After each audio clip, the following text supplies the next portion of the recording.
मयासुरानं त्या ठिकाणी का विश्वासावर दिली प्रजापती असणारा आजोबा राजा रावणाचा, पण तू हे रावण त्याचा म्हणून करता ही चकली झाली. आता पश्चाताप करून उपयोग नाही. एक वेळ असती फक्त, ती वेळ जर गेली आयुष्यभर त्या ठिकाणी पुन्हा गोपण्याची पाहिजे ती. म्हणून बरं का आई वडिलांना सुद्धा सांगतो की आपला वर योग्य ते पहा.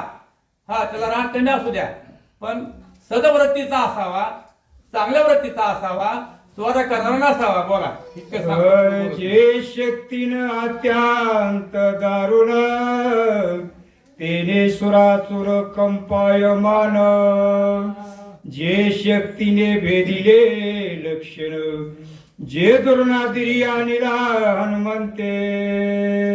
हो, अतिशय सविस्तर कथा आहे आणि ऐकण्यासारखे बरं का. आता अध्याय थोडा राहिलाय, ह्या अध्यायामध्येच आम्ही थांबला तिथं. पुढचा अध्याय मात्र दुसरी जोड बसणार आहे, हे मात्र सगळ्यांनी माहिती असू द्या. तर त्या ठिकाणी मुलगी तर दिली, पश्चाताप झाला, पण आपल्याकडची काय असणारी विद्या आहे, हा खोटी नाट्य विद्या जी असते का सुद्धा देऊन टाकतात, दान करतात.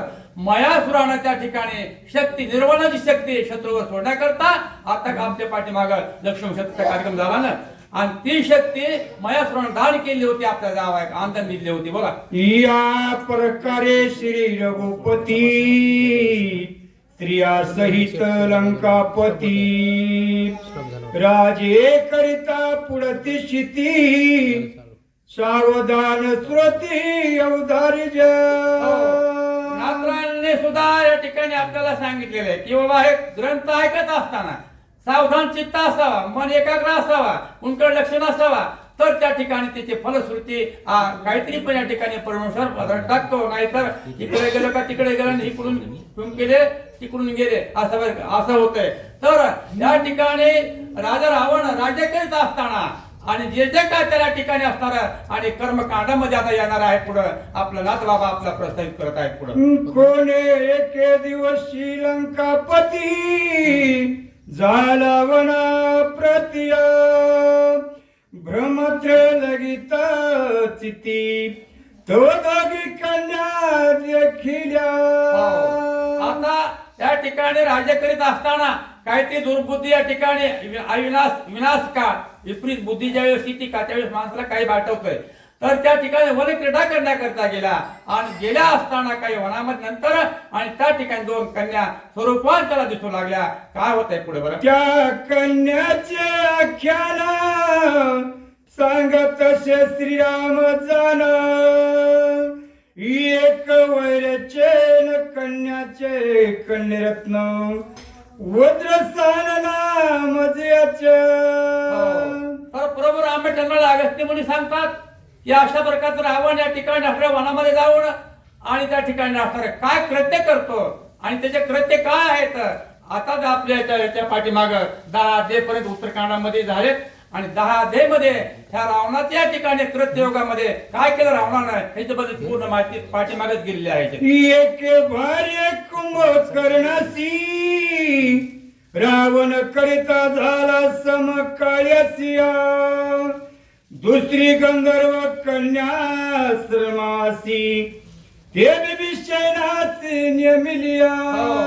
त्या 2 कन्या होत्या, ती एक कन्या कुंभकर्णाला देण्यात आलेली आहे आणि दुसरी असणारे श्रमा नावाची जी आहे ती विभीषणाला, आणि ती असणारे सात्विक असल्यामुळे ती श्रमा सुद्धा सात्विक होती आणि ती सात्विक विभीषणाबरोबर ती लग्न होत आलेला.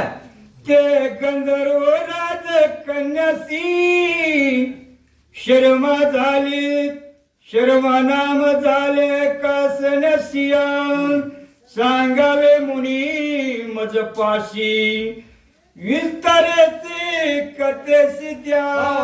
असं ज्यावेळेस त्या मुनी सांगत होते त्यावेळेस प्रभू रामचंद्राने प्रश्न केला की मुनिराज, तुम्ही या ठिकाणी श्रमा हे नाव आणि गंधर्वाची कन्या असताना श्रमा या ठिकाणी नाव कशामुळे ठेवण्यात आलं आहे ह्याच्याबद्दल सविस्तर सांगा, अशी विनंती प्रभू कोणी राघवाचे वचन काय बोले अगस्ती आपण, मने श्रीरामा तू ब्रह्म पूर्ण आमचा मान वाळविसिया.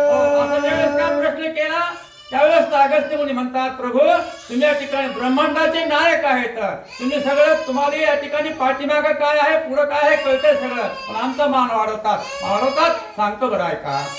तरी ऐके श्रीरामा ती श्रीराम का झाले शर्मा ऐसे वरचे आम्हा पुससी तू रघुवीरा. हे प्रभू का बरं या ठिकाणी हे नाव कशाला ठेवण्यात आलं श्रमा, याच्याबद्दल माहिती विचारली या सविस्तर सांगत आहेत कोण, अगस्त्य महामुनी प्रभूला. तरी मान सन्मान सरोवर मजी कमळनी मनोहर तेने तडंगाती सुंदर शर्मा मोत्य सहित ते होतिया.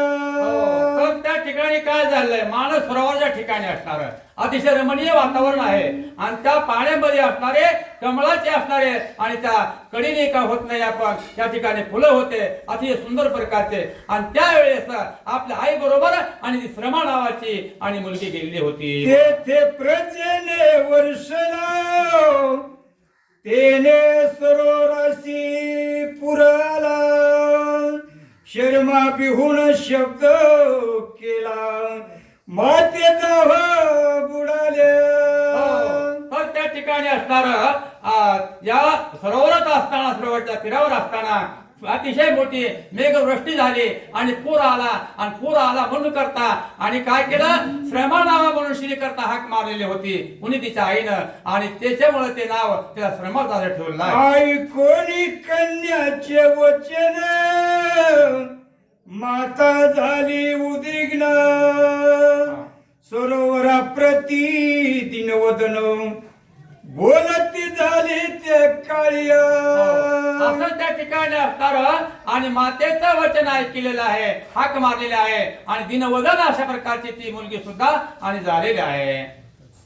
अंग सरोवर महाजळसी वाहडू नको वचना पर्यसिया ऐकत लागली तट प्रदेशी शर्मा नामय सता. तर त्या ठिकाणी अशा प्रकारची कथा आणि अगस्त्य महर्षी बरोबर रामाचंद्र सांगतात कश्यप नाव या ठिकाणी श्रमा ठेवला आहे ह्याचा उल्लेख केलेला आहे. शर्मा गंधर्व नंदनी रूपे तरी मृगा नयनिया ते स्त्रिया बिभीषणा लागोनी करिता झाला रावण. आणि ती असणारी श्रमा गंधर्वाची असणारी ती कोण आणि कन्या होती अशा प्रकारची माहिती पूर्ण आणि ती विभीषण महाराजांना देण्यात आलेली आहे. यवतिगे बंधू लंके प्रती आपलाले भार्य सिराजे करितिया जैसे स्वर्गी गंधर्व खंडती तैसे राहती राक्षस. असे प्रभू या ठिकाणी तीन बंधू ह्या पुलस्त्य महाराजांचे आणि आपल्या सुखान राजे करत होते अशा प्रकारचे या ठिकाणी आणि कथा अगस्त्य मुनी प्रभूला सांगतात. तया उपरी मंदोदरीसी पुत्र झाला मेघनांद नामेसिया शुक्रजित म्हणती जासी प्रताप ते बळे आगळा. मंदोदरीला त्या ठिकाणी प्रथम मुलगा कोणता झाला असेल तर इंद्रजित नावाचा बरं का. कारण त्याला इंद्राला आणि जन्मल्या बरोबर त्याची आरोळी फार मेघासारखी योजना झाली होती, अतिशय बलाढ्य होता असा मुलगा त्याला झाला प्रथम. श्रीराम म्हणे अगस्ती मुनी मेघनाद नादायशे कासनिया मनती इंद्रजिता लागोनी ते मज मुनी सांगावे. इंद्रजित हे नाव कशामुळे दिलं त्याला पुन्हा आणखी डबल उर्फ नाव दिलं मेघनाद म्हणून करता. हे कशाचे नाव कसे दोन दोन दिले, याला मुख्य नाव कोणते याचा प्रभूने प्रश्न केला अगस्त्य मुनी महाराजांना. आई कोणी श्रीरामाचे वचन अगस्ती बोले सुख संपन मंदोदरी प्रसूत झाली जाण बाळक्य धीर्य हृदय केल्या. असं प्रभूला त्या ठिकाणी मुनी सांगतात की महाराज प्रभू ज्यावेळेस का त्याचा जन्म झाला इंद्रजिताचा त्यावेळेस अतिशय म्हणजे जन्माल्याबरोबर जशी काय मेघ गर्जना करतो असा त्याचा रडण्याचा आवाज आला होता. अशा प्रकारची माहिती प्रभूला सांगू लागली. मेघासारिखे गर्जन बाळक ते समय केले जाणो तेले लंकावासी बंदिर जन भय करून पे झाल्या. त्याच्यानुसार रडल्यावर जन्मल्याबरोबर रडण्याचा आवाज किती बालकाचा असतो सगळ्या मातोश्रीला माहित आहे. पण त्या ठिकाणी आवाज वेगळाच निघाला. जसं मोठे युद्धात पडतात हजारो युद्ध एक वेळेस पडावा होता असा आवाज मोठा झाला आणि त्या सगळे लंकेमध्ये लोक हात हातून गेले. काय झाला घटस्फोट. रावणे येऊन त्या समयी मेघनादायस्य नाम पाह्य ठेवणी बाळक ते ग्रह्य अंतपुरी वाढते झाल्या. असं त्या ठिकाणी रावणाला त्याने आलेला आहे आणि त्याचं मेघनाद असं नाव ठेवलं आणि त्यांचं राहण्याचं ठिकाण वेगळं हेत्राचं ठिकाण वेगळं आणि आपला तिकडं सभास्थानी जाऊन बसला राहावं. रावण ते रंजवित मातेचे मन मोहित स्त्रिया माझे पुत्र पते आशा वाढत महाबाहो. अतिशय प्रेमाने पहिला मुलगा आल्यानंतर कोणत्या मातोश्रीला आनंदच होतो बरं का आणि प्रेमाने त्याचं लालन पालन पोषण करू लागली. ती कोण मंदोदरी माता. मंदोदरी स्त्री बहु हर्षे रावणाशी प्रेम संतोष राक्षसाशी प्रेम सुख धीर दुःख देवासिया. तर त्या ठिकाणी असणारा आई वडिलाचा आणि आनंद होतो. कसाही मुलगा जन्मू द्या आई वडिलाला आनंद होतो. पण जे काय असणार देवांनी वाटत देवाला माहित होतं की आता आपला काळ झाला आहे त्यांना दुःख वाटलं देवांनी सुद्धा बरं का. पण त्याचा काळ पुढे असतो मग आपले शांत राहिले. बोला.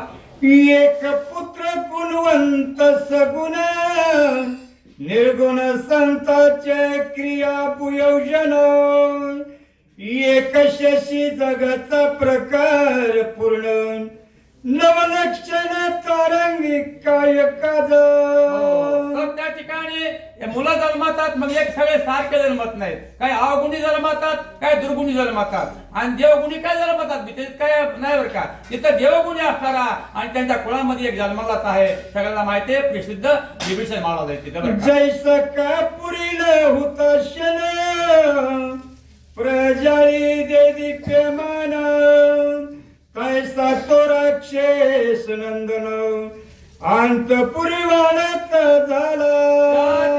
लंकेमध्ये ते असणारा लहानाचा मोठा होत होत बराचसा मोठा झाला आणि त्याचा बराचसा पराक्रम तो करू लागला बरं का. पण ती खोड्याकडे स्वीकारत नव्हता ते लहानपणी सुद्धा. पण पुन्हा पुन्हा त्याला फार मोठ्या खोड्या येऊ लागल्या. एक जनार्दनी शरण राक्षसाचे पाणी घरण इंद्रजिताचे जन्म कथन सांग संपूर्ण प्य झाल्या. त्या ठिकाणी आपल्या ग्रंथकर्ते सांगतात या अध्यायामध्ये राक्षसांचा त्या ठिकाणी तीन बंधूचं लग्न झालेलं आहे आणि इंद्रियाचा जन्म झालेला आहे पर्यंत अध्याय 80 पूर्ण झालेला आहे. स्वस्ति श्री भावार्थ रामायणे उत्तरकांडे काकर्टिक्या रावण दिदे ग्रह नवींद्रजिता कथन नाम पुंडलिका